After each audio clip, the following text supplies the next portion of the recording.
നോക്കാം. മദ്യനയത്തിലെ ഇളവിന് കോഴ നൽകണമെന്ന ശബ്ദരേഖ പുറത്ത്. ബാർ ഉടമകൾ 2.5 ലക്ഷം രൂപ വീതം നൽകണമെന്നാണ് federation of Kerala hotel association സംസ്ഥാന വൈസ് പ്രസിഡന്റ് അനിമോന്റെ ശബ്ദരേഖയിൽ പറയുന്നത്. സംസ്ഥാന പ്രസിഡന്റിന്റെ നിർദ്ദേശമനുസരിച്ചാണ് പണപ്പിരിവെന്നും 2 ദിവസത്തിനുള്ളിൽ പണം നൽകണമെന്നും ശബ്ദ സന്ദേശത്തിലുണ്ട്. ഡ്രൈ ഡേ ഒഴിവാക്കാനും മറ്റിളവുകൾക്കും കൊടുക്കണമെന്നും അനിമോൻ പറയുന്നു. പ്രിയപ്പെട്ട FKH ഇടുക്കി ജില്ലാ മെമ്പേഴ്സിൻ്റെ ശ്രദ്ധയ്ക്ക് ഞാൻ FKH ഇടുക്കി ജില്ലാ പ്രസിഡന്റ് അനിമോൻ ജയകൃഷ്ണൻ അയ്യപ്പൻ നായർ. ഞാനിപ്പോൾ ഒരു വോയിസ് മെസ്സേജ് ഇടുന്നത് നമ്മുടെ എറണാകുളത്ത് എർണൈസൻസ് ഹോട്ടലിൽ നിന്നാണ്. ഇവിടെ നമ്മുടെ FKHയുടെ സ്റ്റേറ്റ് എക്സിക്യൂട്ടീവ് മീറ്റിംഗ് നടക്കുകയാണ്. അതിനകത്ത് പ്രസിഡന്റ് വളരെ കൃത്യമായിട്ട് പല കാര്യങ്ങളും പറഞ്ഞു. അതായത് പുതിയ പോളിസി ഇപ്പോൾ ഇലക്ഷൻ കഴിഞ്ഞാൽ ഉടനെ വരുന്നതാണ്. അതിനകത്ത് നമ്മളിപ്പോൾ 1-ാം തീയതി ഡ്രൈ ഡേ എടുത്തു കളയും. ബാക്കി സമയത്തിൻ്റെ കാര്യങ്ങളൊക്കെ അന്ന് കഴിഞ്ഞ ജനറൽ ബോഡി മീറ്റിങ്ങിന് പറഞ്ഞിരുന്നതാണ്. അപ്പോൾ ഇതൊക്കെ ചെയ്തു തരുന്നുണ്ടെങ്കിൽ നമ്മൾ കൊടുക്കേണ്ടതായിട്ടുള്ള കാര്യങ്ങൾ കൊടുക്കണം. അതിനാരും ഇതുവരെ ഇടുക്കി ജില്ലയിൽ നിന്ന് ഇത്രയും ഹോട്ടൽസ് ഉള്ളതിൽ നിന്ന് ഒരു ഹോട്ടൽ, അതായത് സ്പൈസ് ഗ്രൂ ഹോട്ടൽസ് അണക്കര 2.5 ലക്ഷം രൂപയിലാണ്ട് ഒരു ഹോട്ടലും തന്നിട്ടില്ല എന്നുള്ള വിവരം എല്ലാവരും അറിയിക്കുകയാണ്. പിന്നെ പലരും കൊടുക്കാം, ഗ്രൂപ്പ് ആയിട്ടുള്ളവർ കൊടുക്കും, അവിടെ കൊടുത്തിട്ടുണ്ട് ഇവിടെ കൊടുത്തിട്ടുണ്ട് എന്ന് പറഞ്ഞതെല്ലാം വെറുതെ ഫേക്കായിട്ടുള്ള വാർത്തയാണ്. ആരും ഒരിടത്തും കൊടുത്തിട്ടില്ല. വലിയൊരു ഗ്രൂപ്പ് കൊടുത്തു എന്ന് പറഞ്ഞാൽ ആകപ്പാടെ അവരൊരു 4 ലക്ഷം രൂപ ഇവിടെ കൊടുത്തായിട്ട് കംപ്ലീറ്റ് കണക്കും കാര്യങ്ങളും പ്രസിഡന്റ് ഇവിടെ വെച്ച് പറഞ്ഞു. ഇത് നമ്മൾ അങ്ങോട്ട് കൊടുക്കാം. ഇതുവരെ 1/3 ആണ് ടോട്ടൽ കളക്ഷൻ ഓൾ ഓവർ സ്റ്റേറ്റിൽ നിന്ന് കിട്ടിയേക്കുന്നത്. ഇത് നമ്മൾ കൊടുക്കാണ്ട് ആരും നമ്മളെ സഹായിക്കില്ല. ആരുമായിട്ടും ആർക്കും വേറെ ബന്ധങ്ങളും കാര്യങ്ങളും ഒന്നുമില്ല. അതുകൊണ്ട് 2.5 ലക്ഷം രൂപ വെച്ച് നമുക്ക് കൊടുക്കാൻ പറ്റുന്നുണ്ടെങ്കിൽ കൊടുക്കാൻ പറ്റുന്നവർ 2 ദിവസത്തിനുള്ളിൽ ഈ ഗ്രൂപ്പിലിടുക. നിങ്ങളുടെ ആരുടെ ഒരു 10 പൈസയും പോകണമെന്നല്ല, അതെല്ലാം കൃത്യമായിട്ട് കണക്ക് സഹിതം അതിൻ്റെ ബോധിപ്പിക്കപ്പെടുന്നതുമാണ്. പിന്നെ വിശ്വാസമില്ലാത്തവരാരും അവരവരുടെ ഇഷ്ടം പോലെ ചെയ്യുക. പിന്നെ ഇതൊന്നും കൊടുക്കാണ്ട് എല്ലാ കാര്യങ്ങളും ചെയ്യാമെന്ന് പറഞ്ഞ് പല ആൾക്കാരും വന്നതായിട്ടും പ്രസിഡന്റ് പറഞ്ഞു. അങ്ങനെയുള്ളവരുടെ കൂടെ കൂടി ആ രീതിയിൽ പോവുക. ഏതായാലും ഇത് വലിയൊരു നമ്മൾ സഹകരിച്ചില്ലെങ്കിൽ വളരെ ഒരു നാശത്തിലേക്കാണ് പോകുന്നത്. ഇതെല്ലാവരോടും നേരത്തെ ഒന്ന് അറിയിച്ചു എന്നുള്ളൂ. പിന്നെ ഇത് പണ്ടത്തെ അവസ്ഥയിൽ വന്നു കഴിഞ്ഞാൽ ഇനി നമ്മളെല്ലാവരും അതിനെപ്പറ്റി ഒന്ന് ചിന്തിക്കണം, നല്ലതായിരിക്കും. അരുൺ വാർത്തയുടെ വിശദാംശങ്ങളുമായി ചേരും. അരുൺ, കേരള രാഷ്ട്രീയത്തെ പിടിച്ചുകുലുക്കിയ ബാർക്കോഴ കേസ് നമ്മളാരും, പ്രത്യേകിച്ച് മലയാളികൾ, മറക്കാൻ ഇടയില്ല. ഈ ബാർക്കോഴ കേസിന് 2.0 ആണോ, അതിൽ 2.0ക്കുള്ള നീക്കങ്ങളാണോ ഇപ്പോൾ നടക്കുന്നത് എന്ന് മനസ്സിലാക്കണം. അതിന്റെ ഒരു ആഴവും പരപ്പുമൊക്കെ ഇനിയും വ്യക്തമാകേണ്ടിയിരിക്കുന്നു. ഏതായാലും ബാർക്കോഴ ആരോപണം വീണ്ടും സംസ്ഥാന രാഷ്ട്രീയത്തിൽ ഉയർന്നു വരികയാണ്. അത് വെറും ഒരു ആരോപണമായി മാത്രം മാറുമോ എന്ന് പറയാൻ കഴിയില്ല. കാരണം അത് ഉയർന്നു വന്ന സമയമാണ് ഏറ്റവും പ്രധാനം. സംസ്ഥാനത്ത് പുതിയ മദ്യനയത്തിന്റെ ചർച്ചകൾ നടക്കുന്നു. സംസ്ഥാനത്ത് ഡ്രൈ ഡേ ഒഴിവാക്കണമെന്ന തീരുമാനങ്ങളിലേക്ക് പോകുന്നു. അങ്ങനെ വകുപ്പ് സെക്രട്ടറിമാരുടെ യോഗത്തിൽ അത്തരമൊരു നിർദ്ദേശം വരുന്നു. വീണ്ടും സെക്രട്ടറിമാരുടെ യോഗം വിളിച്ച് ചീഫ് സെക്രട്ടറി ചർച്ച ചെയ്യുന്നു. അതിന്റെ ചർച്ചകളിലേക്ക് സംസ്ഥാന സർക്കാരും കടക്കുന്നു. ആ ഒരു നിർണായകമായ സമയത്താണ് ഇത്തരമൊരു ബാർ ഹോട്ടൽ അസോസിയേഷന്റെ സംസ്ഥാന വൈസ് പ്രസിഡന്റ് ശബ്ദരേഖ പുറത്തു വരുന്നത്. വെറും ഒരു പൊയ്വെടിയായി ഇത് മാറുമെന്ന് ഈ ഘട്ടത്തിൽ പറയാൻ കഴിയില്ല. അതിൽ സ്വാഭാവികമായും ഇത് ആർക്ക് പണം കൊടുത്തു എന്നൊന്നും അതിൽ പറയുന്നെങ്കിൽ പോലും പുതിയ തീരുമാനങ്ങളിലേക്ക് സർക്കാർ പോവുകയാണ്. അബ്കാരി നയം വരാൻ പോകുന്നു. ആ സാഹചര്യത്തിൽ തങ്ങൾ ഇത്തരം പണം കൊടുത്താൽ മാത്രമേ കാര്യങ്ങൾ നടക്കൂ എന്ന് ബാർ അസോസിയേഷന്റെ പ്രധാനപ്പെട്ട ഒരു നേതാവ് പറയുമ്പോൾ അതിന് വലിയ ഗൌരവമുണ്ട്. ആ സമയം തന്നെയാണ് ഏറ്റവും പ്രധാനപ്പെട്ടത്. ഏതായാലും 2013 UDF സർക്കാരിനെ, കേരള രാഷ്ട്രീയത്തെ ഇളക്കിമറിച്ച ബാർക്കോഴ ആരോപണം സംസ്ഥാന രാഷ്ട്രീയത്തിലുണ്ടാക്കിയ കോളിളക്കങ്ങൾ വളരെ വലുതാണ്. ഒരു മുന്നണി മാറ്റത്തിൽ പോലും കേരള കോൺഗ്രസ് എമ്മിനെ പോലും പ്രധാനപ്പെട്ട UDFന്റെ ഘടകകക്ഷിയെ മുന്നണി മാറ്റത്തിലേക്ക് പോലും എത്തിച്ച നിർണായകമായ ഇടപെടലായത് മാറി. വർഷങ്ങളോളം ഇപ്പോഴും അതിന്റെ അലയൊലികൾ അടങ്ങിയിട്ടില്ല. അങ്ങനെ ഇരിക്കുമ്പോഴാണ് 2ാം പിണറായി സർക്കാരിന്റെ 3ാം വർഷ വാർഷികം ആഘോഷിച്ച് തൊട്ടടുത്ത ദിവസം ഇത്തരമൊരു ആരോപണം ഉയർന്നു വരുന്നത്. അതും സംസ്ഥാന സർക്കാർ അബ്കാരി നയം, എക്സൈസ് നയം ചർച്ച ചെയ്യുന്ന സമയത്ത് തന്നെ ഇത്തരമൊരു ആരോപണം ഉയർന്നു വരുന്നുണ്ട്. ഇതിന്റെ ഗൌരവം വർദ്ധിപ്പിക്കുന്നത്. ഏറ്റവും പ്രധാനപ്പെട്ട പ്രതികരണം വരേണ്ടത് എക്സൈസ് മന്ത്രിയുടെ ഭാഗത്തു നിന്നാണ്. എക്സൈസ് മന്ത്രി MP രാജേഷ് തലസ്ഥാനത്തുണ്ട്. മറ്റു പ്രതികരണം സ്വാഭാവികമായും പ്രതിപക്ഷത്തിന് കഴിഞ്ഞ തവണ ബാർക്കോഴ ആരോപണത്തിൽ മുഖമടച്ചടി കിട്ടിയ വലിയ തിരിച്ചടി നേരിട്ട പ്രതിപക്ഷത്തിന്, അന്നത്തെ ഭരണപക്ഷത്തിന് ഇപ്പോഴത്തെ പ്രതിപക്ഷത്തിന്റെ പ്രതികരണം വളരെ പ്രധാനപ്പെട്ടതാണ്.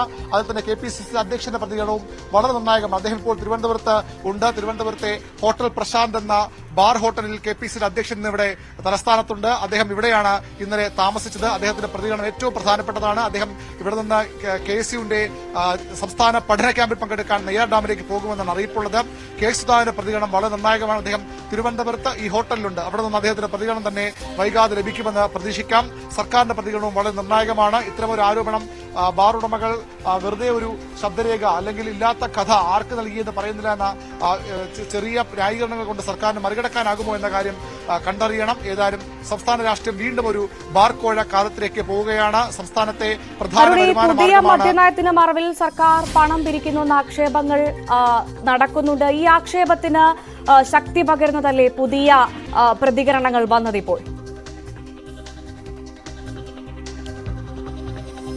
തീർച്ചയായും പണം പിരിക്കുന്ന ആരോപണങ്ങൾ ഈ ഘട്ടത്തിലാണ് ഉയർന്നു വരുന്നത്. അത്തരം സംസ്ഥാനത്ത് മദ്യമൊഴുക്കാൻ സർക്കാർ ഇടപെടുന്നു എന്ന ആരോപണം പ്രതിപക്ഷം ഉന്നയിക്കുകയാണ്. വ്യാപകമായി ലൈസൻസുകൾ, ബാർ ലൈസൻസുകൾ നൽകുന്നു. IT പാർക്കുകളിൽ മദ്യവിൽപ്പനയ്ക്കുള്ള നീക്കം സർക്കാർ അതിശക്തമായി മുന്നോട്ട് കൊണ്ടുപോകുന്നു. തെരഞ്ഞെടുപ്പ് പെരുമാറ്റച്ചട്ടം പിൻവലിച്ച ശേഷം IT പാർക്കുകളിൽ മദ്യവിതരണത്തിനുള്ള ഉത്തരവ് ഇറങ്ങും. വ്യവസായ പാർക്കുകളിൽ മദ്യവിതരണത്തിനുള്ള ലൈസൻസുമായി സർക്കാർ മുന്നോട്ട് വരുന്നു. അത്തരത്തിൽ പല നീക്കങ്ങളും നടത്തുമ്പോൾ ഇവിടെ വളരെ പ്രധാനപ്പെട്ട ഒരു ആരോപണമാണ് ഇപ്പോൾ ഉയർന്നു വരുന്നത്. സർക്കാർ പണം പിരിക്കുന്നു അല്ലെങ്കിൽ സർക്കാരിന് കൊടുക്കാനായി. ദയവായി തുടരുക. ഇപ്പോൾ ശ്രീ തിരുവഞ്ചൂർ രാധാകൃഷ്ണൻ നമുക്കൊപ്പം ചേരുന്നുണ്ട്. ശ്രീ തിരുവഞ്ചൂർ, ഇപ്പോൾ ഈ മദ്യനയത്തിൽ ഇളവിന് കോഴ നൽകണമെന്നൊരു ശബ്ദ സന്ദേശം പുറത്തു വരുന്നുണ്ട്. ഈ ഒരു ശബ്ദ സന്ദേശം സംസ്ഥാന സർക്കാരിനെ വെട്ടിലാക്കുന്ന പുതിയ ആരോപണമാണെന്ന് പറയാൻ സാധിക്കുമോ? എന്താണ് പ്രതികരിക്കാനുള്ളത്? കുറച്ചു കാലമായി നടന്നുകൊണ്ടിരിക്കുന്ന നടപടികൾ ദുരൂഹ സാഹചര്യത്തില് ഒന്ന് മദ്യത്തിന്റെ വില കൂട്ടിക്കൊടുക്കുന്നുണ്ട്. അതേസമയം ലൈസൻസ് ഫീസ് അവർ മേടിക്കത്തക്ക വിധത്തിൽ മേടിക്കുന്നുണ്ട്. അതിനോടൊപ്പം തന്നെ ഇതുപോലുള്ള ദുരൂഹമായ സാഹചര്യങ്ങൾ ഉയരുകയും ചെയ്യുന്നുണ്ട്. ഒരു കാരണവശാലും അംഗീകരിക്കാൻ കഴിയാത്ത വിധത്തിലാണ് ഇപ്പൊ ശബ്ദരേഖ തന്നെ പുറത്തു വന്നതോടുകൂടി വളരെ കൃത്യമായല്ലോ. അതിനെയെല്ലാം നിഷേധിച്ചുകൊണ്ട് മറുഭാഗത്തുനിന്ന് വാദഗതികൾ വരും എന്നുള്ള കാര്യത്തിൽ ഒരു തർക്കമില്ല. അതെല്ലാം ഇതിനെ അംഗീകരിക്കുന്നതിന് വേണ്ടി ശ്രമം നടത്തിക്കൊണ്ടിരിക്കുന്ന ആളുകളുടെ അഭിപ്രായ പ്രകടനം മാത്രമാണ്. അത് പൊതുസമൂഹത്തിന് ഒരിക്കലും വിലപ്പോവുകയില്ല. എന്താണ് ഈ സംഭവത്തെക്കുറിച്ച് ഗവൺമെന്റ് തന്നെ പരസ്യമായിട്ട് പറയണം. ഇവിടെ ഒരു മദ്യ മുതലാളി തന്നെ ആളുകളോട് പറയുകയാണ്, ഇത്ര ലക്ഷം രൂപ വെച്ച് ജീവിക്കണം, അത് കൊടുക്കാൻ വേണ്ടിയാണ്, നയത്തിൽ മാറ്റമുണ്ടാക്കാൻ വേണ്ടിയാണെന്ന്. അപ്പൊ നയം വിലക്ക് മേടിക്കാൻ പറ്റുമോ? അപ്പൊ സ്വാഭാവികമായിട്ടും ഇതൊക്കെ അങ്ങോട്ടും ഇങ്ങോട്ടും അറിഞ്ഞുകൊണ്ട് നടത്തിക്കൊണ്ടിരിക്കുന്ന കള്ളപ്പണികളാണ്. അത് ബഹുജന സമക്ഷം വരട്ടെ, ആളുകൾ ഇതിനെക്കുറിച്ച് അറിയട്ടെ, മദ്യനയത്തിൽ ഉണ്ടാക്കാൻ പോകുന്ന വ്യതിയാനം എന്താണ് എന്നുള്ളതിനെ കുറിച്ച് നമ്മൾ അറിയട്ടെ. ഇപ്പൊ ഏറ്റവും അവസാനമായി പബ്ബുകൾ ആരംഭിക്കുന്നതിന് വേണ്ടി ഈ ഗവൺമെന്റ് തീരുമാനമെടുത്തിട്ടുണ്ട്. സബ്ജക്ട് കമ്മിറ്റിയെ പോലും ബൈപ്പാസ് ചെയ്തുകൊണ്ട് അവരുടെ ഭൂരിപക്ഷം വെച്ചുകൊണ്ട് ആ നടപടിയിലേക്ക് പോകുന്നതിന് വേണ്ടിയുള്ള വാർത്തകളാണ് ഇന്നലെയും മിനിയാന്നുമായി വന്നിരിക്കുന്നത്. അപ്പൊ കേരളത്തെ മദ്യശാലയാക്കി മാറ്റുന്നതിന് വേണ്ടി ശ്രമമാണ്. ഇവിടെ ഏതാണ്ട് 1000-ഓളം വരുന്ന ബാറുകൾ അനുവദിച്ചു കഴിഞ്ഞു. ഇനിയും മറ്റ് നടപടികളിലേക്ക് അവർ പോവുകയാണ്. ഇതുവരെ മദ്യം ചെന്ന് പ്രവേശിച്ചിട്ടില്ലാത്ത നമ്മുടെ IT പാർക്കുകൾ കൂടി മദ്യത്തിന്റെ പരിധിയിൽ കൊണ്ടുവരുന്നതിന് വേണ്ടി ശ്രമിക്കുകയാണ്. പകൽ 11 മുതൽ രാത്രി 11 വരെ അത് തുറന്ന് പ്രവർത്തിക്കുന്നതിന് വേണ്ടി നടപടിയാണ്. കേരളത്തിലെ ഏറ്റവും വിദ്യാസമ്പന്നരായ ചെറുപ്പക്കാർ ഒരുമിച്ച് പ്രവർത്തിച്ചുകൊണ്ടിരിക്കുന്ന സ്ഥലത്ത് പബ്ബുകൾ ആരംഭിച്ച് സമൂഹത്തെ തന്നെ ദുഷിപ്പിക്കുന്നതിന് വേണ്ടിയുള്ള നടപടിയാണ്. അല്ല, ഈ മദ്യനയമല്ല, മദ്യവർജനമാണ് നിലപാടെന്ന് പറഞ്ഞ അധികാരത്തിലേറിയ സർക്കാരാണ് ഭരിക്കുന്നത്. ഈ സർക്കാരിന് നേരെ ഇത്തരത്തിലുള്ള ഒരു ആരോപണവും ഉയർന്നു വരുന്നത്. ഇപ്പൊ മദ്യവർജനം എന്ന് പറയുന്നത് ഒരു വർത്തമാനം മാത്രമല്ലേ ഉള്ളൂ. പ്രവർത്തനത്തിൽ മദ്യവർജനം ഉണ്ടോ എന്നുള്ളതാണ് നമ്മുടെ പ്രധാനപ്പെട്ട പ്രശ്നം. അവരുടെ പ്രവർത്തനം എന്താ? ഈ ഗവൺമെന്റ് അധികാരത്തിൽ വന്നതിന് ശേഷം എടുത്തിരിക്കുന്ന ഏതെങ്കിലും ഒരു നടപടി മദ്യവർജനത്തിന് അനുകൂലമായിട്ടുള്ളതാണോ? ഒന്നുമല്ല. വർത്തമാനം പറയുമ്പോ മാധ്യമങ്ങളെ കാണുമ്പോൾ മദ്യവർജനമാണ് എന്ന് പറയും. പക്ഷേ ഫലത്തിൽ ഫയലുകളിലൂടെ ഒഴുകിക്കൊണ്ടിരിക്കുന്ന മദ്യമാണ് എന്നുള്ള സത്യം എല്ലാവർക്കും അറിയാവുന്നതാണ്. ഈ രൂപം ജനങ്ങളുടെ മുമ്പിലുണ്ട്. ഇത് ഇരട്ടത്താപ്പാണ്. ഇതിനെതിരായിട്ട് ജനങ്ങൾ ഒരുമിച്ച് പ്രതികരിക്കണം. ശ്രീ തിരുവഞ്ചൂർ, ഈ തെരഞ്ഞെടുപ്പ് വേളയിലാണ്, തെരഞ്ഞെടുപ്പ് കാലത്താണ് ഇത്തരത്തിലൊരു ആരോപണം ഉയരുന്നത്. ഇത് ഇടത് സർക്കാരിനെ സംശയത്തിലാക്കുമോ? സർക്കാർ മറുപടി പറയേണ്ടി വരുമോ? അതോടൊപ്പം ഒരു ചോദ്യം കൂടി, എന്തായിരിക്കും ഇനിയുള്ള പ്രതിപക്ഷത്തിന്റെ നീക്കം? ആദ്യം ഈ ഗവൺമെന്റ് മറുപടി പറയട്ടെ. ഗവൺമെന്റ് അവരാണ് റിപ്ലൈ പറയട്ടെ. അവർ റിപ്ലൈ പറയട്ടെ, എങ്ങനെയാണ് ഇത് വന്നത് എന്ന് അവർ പറയട്ടെ. അല്ലെങ്കിൽ ഇങ്ങനെ ഗവൺമെന്റ് ലൈസൻസ് മാറ്റുന്നതിന് വേണ്ടി നടപടിയെടുത്ത ആളിനെ അറസ്റ്റ് ചെയ്യട്ടെ. അതിനുള്ള നടപടികൾ എന്തെങ്കിലും കൊണ്ടുപോകട്ടെ. ഇവർ നിരപരാധികളാണെങ്കിൽ അങ്ങനെ ഒരു നടപടിയിലേക്ക് പോകട്ടെ. അപ്പോ ഗവൺമെന്റിന്റെ ഭാഗത്താണ് ഇനിയുള്ള നീക്കം നടത്തേണ്ടത്. ആ നീക്കം എന്തായാലും ശരി പോസിറ്റീവ് അല്ലെങ്കിൽ ജനങ്ങൾ സ്വാഭാവികമായും പ്രതികരിക്കും. അപ്പോൾ സർക്കാരിന്റെ പ്രതികരണത്തിന് ശേഷം മാത്രമേ കോൺഗ്രസിന്റെ പ്രതിപക്ഷത്തിന്റെ ഒരു ഇടപെടൽ ഉണ്ടാവുള്ളൂ എന്നാണ് അഭിപ്രായം പറഞ്ഞല്ലോ. ഞങ്ങൾ ഈ കാര്യത്തിൽ അതിശക്തമായ നിലപാടുള്ള ആളുകളാണ്. കാരണം രണ്ടാണ് സെറ്റ്. ഒന്ന്, മദ്യം ഒഴുക്കുന്നതിന് വേണ്ടിയുള്ള നടപടി. രണ്ട്, ഏറ്റവും വലിയ അഴിമതി കേസ്. അത് രണ്ടും കൂടി ഒരുമിച്ചാണ് ഒരു ഭൂതം പോലെ പുറത്തിറങ്ങി വരുന്നത്. അത് ജനങ്ങളുടെ മുമ്പിൽ എത്തിയിരിക്കുകയാണ്. അതുകൊണ്ടാണ് ഞാൻ പറഞ്ഞത്, ഗവൺമെന്റ് സൈലന്റായി എല്ലാ കാര്യത്തിലും സൈലന്റായി ഇരിക്കുന്ന ഒരു തനി സ്വഭാവമുണ്ട്, സാധാരണ സ്വഭാവം. ഈ കാര്യത്തിനകത്ത് ആരാണ് പണം മേടിച്ചത്, ആരാണ് കളക്ട് ചെയ്യാൻ പറഞ്ഞത്, ആരുടെ കയ്യിലാണ് പണം ഏൽപ്പിച്ചത്, ഈ സത്യങ്ങളൊക്കെ പുറത്തു വരട്ടെ. അതിനുവേണ്ടിയാണ് ഞങ്ങൾ ശ്രമിക്കുന്നത്. തീർച്ചയായും. വളരെയധികം നന്ദി ശ്രീ തിരുവഞ്ചൂർ രാധാകൃഷ്ണൻ ഈ അവസരത്തിൽ ഞങ്ങളോട് പ്രതികരിച്ചതിന്. വീണ്ടും ബി വി അരുണിലേക്ക് പോവുകയാണ്. അരുൺ, ഈ ഓഡിയോ സന്ദേശത്തിൽ കൃത്യമായി പറയുന്നുണ്ട്, സംസ്ഥാന പ്രസിഡന്റിന്റെ നിർദ്ദേശം അനുസരിച്ചാണ് പണപ്പിരിവെന്നും 2 ദിവസത്തിനുള്ളിൽ പണം നൽകണമെന്നും ശബ്ദ സന്ദേശത്തിൽ പറയുന്നുണ്ട്.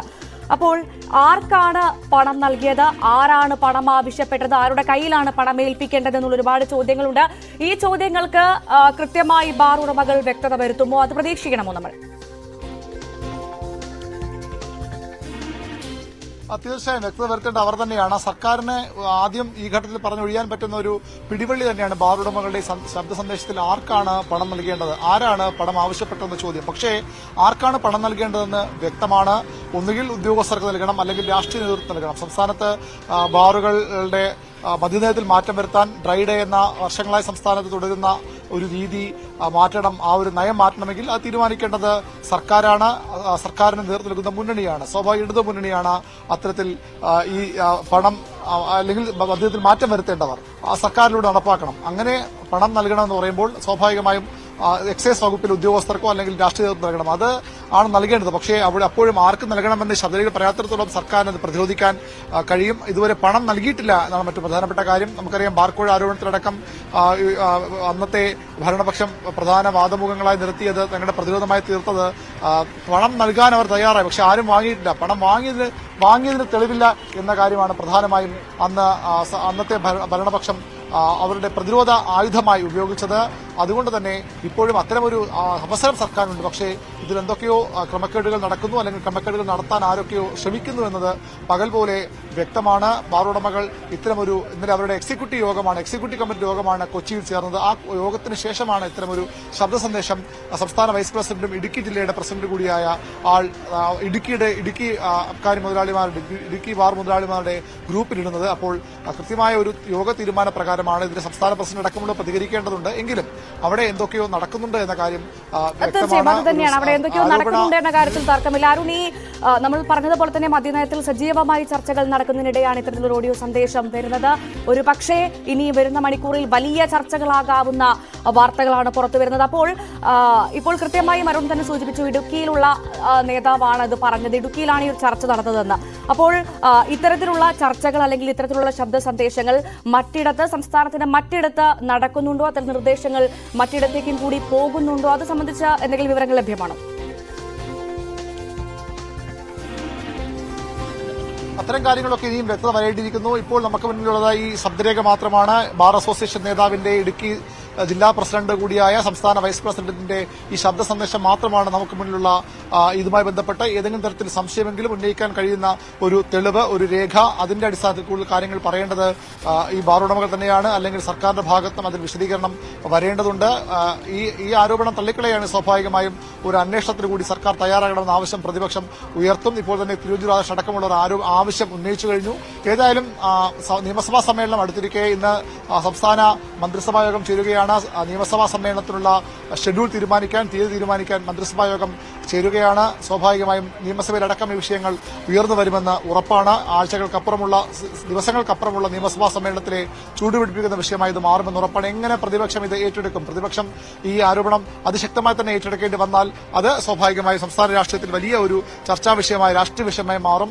ഏതായാലും KPC അധ്യക്ഷൻ അദ്ദേഹം ഇവിടെ തിരുവനന്തപുരത്ത് തുടരുന്നുണ്ട്. അദ്ദേഹം ഇവിടെ നിന്ന് ഈ ബാർ ഹോട്ടലിലാണ് അദ്ദേഹം ഇന്നലെ രാത്രി ഇവിടെ താമസമുണ്ട് അദ്ദേഹം. പക്ഷേ ഇന്ന് ഇവിടെ വെച്ച് മാധ്യമങ്ങളെ കാണുന്നില്ല എന്നാണ് അദ്ദേഹത്തിന്റെ ഓഫീസ് അറിയിക്കുന്നത്. KPCCയിൽ വെച്ച് കാണാം. ഇവിടെ അദ്ദേഹം ഇപ്പോൾ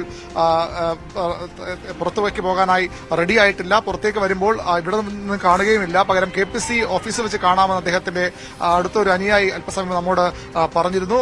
ഏതായാലും അദ്ദേഹത്തിന്റെ പ്രതികരണം വളരെ പ്രധാനമാണ്. അത് ഇവിടെ നിന്ന് കണ്ടാലും KPCC ഓഫീസിൽ നിന്ന് കണ്ടാലും KPCCയുടെ അധ്യക്ഷന്റെ പ്രതികരണം വളരെ പ്രധാനപ്പെട്ടതാണ്. വിഷയത്തിൽ എങ്ങനെയാണ് പ്രതിപക്ഷം ഈ വിഷയം ഏറ്റെടുക്കാൻ പോകുന്നത്? അതൊരു ആരോപണം മാത്രമായി തള്ളിക്കളഞ്ഞുകൊണ്ട് വസ്തു പുറത്തുവരട്ടെ എന്ന് പറഞ്ഞ് പ്രതിപക്ഷം കാത്തുനിൽക്കുമോ? അല്ല, സർക്കാരിന് ലഭിച്ച ഏറ്റവും വലിയൊരു ആയുധമായി. കാരണം ഈ ബാർ കോഴ ആരോപണത്തിന്റെ വേദനയും കയ്പും ഒക്കെ അറിഞ്ഞ ഒരു മുന്നണിയാണ് UDF. ഒരു ഭരണം തന്നെ നഷ്ടമായ, അവരുടെ പതിറ്റാണ്ടുകളായി അവർക്കൊപ്പം ഉണ്ടായിരുന്ന ഒരു സഖ്യകക്ഷിയെ, പ്രധാനപ്പെട്ട ഒരു സഖ്യകക്ഷിയെ തന്നെ നഷ്ടപ്പെട്ട, അതിന് വേദന പേറുന്ന, ഇപ്പോൾ അവരെ തിരിച്ചു പിടിച്ചുകൊണ്ടിരിക്കുന്ന മുന്നണിയുടെ പ്രധാന പാർട്ടിയാണ് കോൺഗ്രസ്. അതിന്റെ അധ്യക്ഷനാണ് ഇവിടെ ഉള്ളത്. അദ്ദേഹത്തിന്റെ പ്രതികരണം വളരെ പ്രധാനപ്പെട്ടതാണ്. സർക്കാരിനെതിരെ ലഭിക്കുന്ന അന്ന് ബാർക്കോഴ ആരോപണത്തിൽ ഒരു ഭരണം നഷ്ടമായെങ്കിൽ, തുടർന്ന് ഭരണം നഷ്ടമായെങ്കിൽ, അവരുടെ മുന്നണി ബന്ധത്തിൽ തന്നെ വലിയ വിള്ളലുകൾ ഉണ്ടായെങ്കിൽ അതിന് മറുപടി പറയാൻ കിട്ടിയ ഏറ്റവും വലിയ അവസരമായി പ്രതിപക്ഷം ഇത് ഉപയോഗിക്കുമെന്ന് തന്നെയാണ് സ്വാഭാവികമായും രാഷ്ട്രീയം മനസ്സിലാക്കുന്നവർ, രാഷ്ട്രീയം ചർച്ച ചെയ്യുന്നവർ വിലയിരുത്തുന്നത്. അതുകൊണ്ട് തന്നെ സംസ്ഥാനത്ത് വരും ദിവസങ്ങളിൽ കത്താൻ പോകുന്ന, പടർന്നു പിടിക്കാൻ പോകുന്ന ഒരു രാഷ്ട്രീയ ആരോപണമായി ഇപ്പോഴത്തെ ശബ്ദരേഖ മാറാൻ തന്നെയാണ് എല്ലാ സാധ്യതയുമുള്ളത്. അത് എങ്ങനെയാകുമെന്ന് പറയേണ്ടത് KPCCയുടെ അധ്യക്ഷനാണ് ഇവിടെയുള്ള KPCCയുടെ പ്രസിഡന്റ് K. സുധാകരനാണ്. തീർച്ചയായും എന്തായാലും തെരഞ്ഞെടുപ്പ് സമയത്ത് ഉയർന്ന ഇത്തരത്തിലുള്ള ഒരു ആരോപണം അത് പ്രതിപക്ഷ പാർട്ടികളടക്കം വലിയ ആയുധമാക്കുമെന്ന കാര്യത്തിൽ സംശയമില്ല. എന്തായാലും ഈ അനുമോന്റെ ശബ്ദരേഖയിൽ ഏതെങ്കിലും തരത്തിലുള്ള അന്വേഷണത്തിന് സാധ്യതയുണ്ടാകുമോ എന്ന കാര്യം ഇനി അറിയാനുണ്ട്. ആർക്കാണ് പണം നൽകിയത്, ആരാണ് പണം ആവശ്യപ്പെട്ടത്, പണം എവിടേക്കാണ് പോകുന്നത് എന്നുള്ള ചോദ്യങ്ങൾക്കൊക്കെ ഉത്തരം ലഭിക്കേണ്ടതുണ്ട്. എന്തായാലും നമുക്കറിയാം, ഈ മദ്യനയ അഴിമതി കേസിലാണ് അരവിന്ദ് കെജ്രിവാൾ അടക്കമുള്ള ഡൽഹി മുഖ്യമന്ത്രി അടക്കം ജയിലിൽ കിടന്നത്. ഇനി അതുകൊണ്ട് തന്നെ ഈ ഒരു ആരോപണവും വലിയ ദേശീയ രാഷ്ട്രീയത്തിലടക്കം വലിയ വിഷയമായി ഉയരുമെന്ന കാര്യത്തിൽ തർക്കമില്ല. എന്തായാലും ഒരുപാട് ചോദ്യങ്ങൾക്ക് ഉത്തരം കിട്ടാനുണ്ട്. അത് വരും മണിക്കൂറിൽ പ്രതീക്ഷിക്കാമെന്ന് കരുതുന്നു.